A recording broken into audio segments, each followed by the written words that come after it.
Mahigit 32 matataas na kalibre ng baril, bala at pampasabog ang isinuko ng 10 taga-suporta ng Abu Sayyaf Group sa Zamboanga City. Ang balitang ito ay hatid ni Patrolwoman Joyce Franco.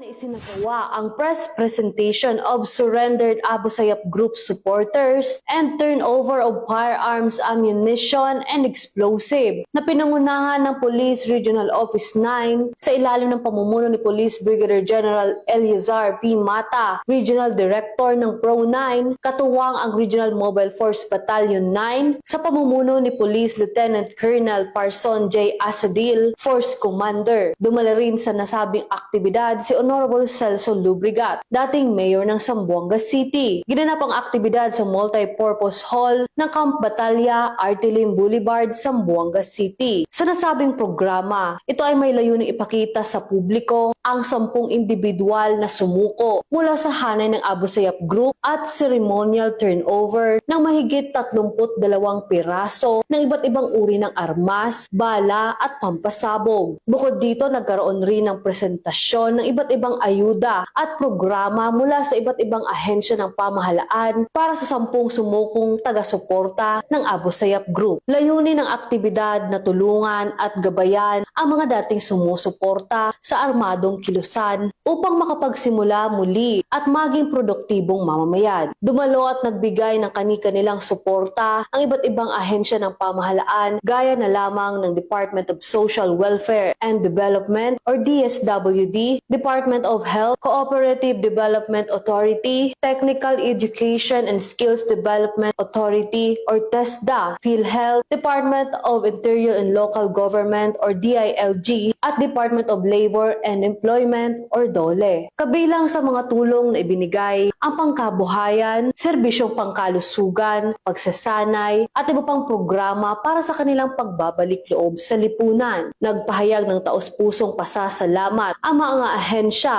at ang kapulisan, lalo na ang PRO-9 sa desisyon ng mga dating sumusuporta sa ASG na talikuran ng karahasan at muling magtiwala sa pamahalaan. Binigyan diin ng kapulisan na ang hakbang na ito ay patunay na posible ang pagbabago kung may bukas na puso at pagtutulungan. Ayon sa mga opisyalis ng kapulisan, ang pagbabalik loob ng mga dating rebelde ay isang tagumpay ng pagkakaisa at malasakit, hindi lamang sa kapulisan at militar, kundi pati na rin sa mga ahensya ng pamahalaan at ng komunidad. Sa patuloy na programang ito, inaasahang mas marami pang magbabalik loob upang tuluyang makamit ang kapayapaan at kaunlaran sa rehiyon.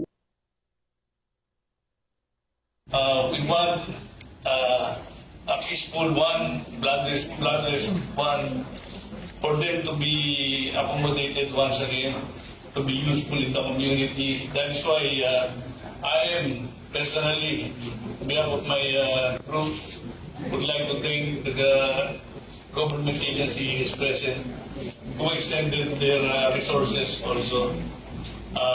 My commitment here is until mabigyan natin sila, maging stable sila for livelihood nila, na hindi na sila ma-encourage to join those violent extremists or armed lawless element here operating in the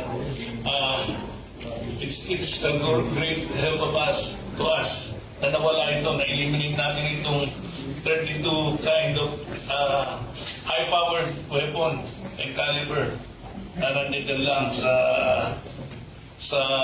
our neighbor or our jurisdiction.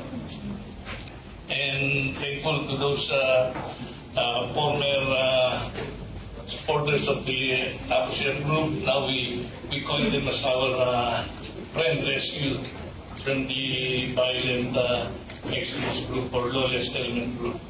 And we will welcome another who would like to surrender once again, and they will be accommodated, they will be monitored, they will be given the chance to reform themselves and exploit their potential to be able to be a productive citizen of this nation that we all have. Pag lumabas tayo sa ibang nation na neighbor natin, hindi na tayo, di ba?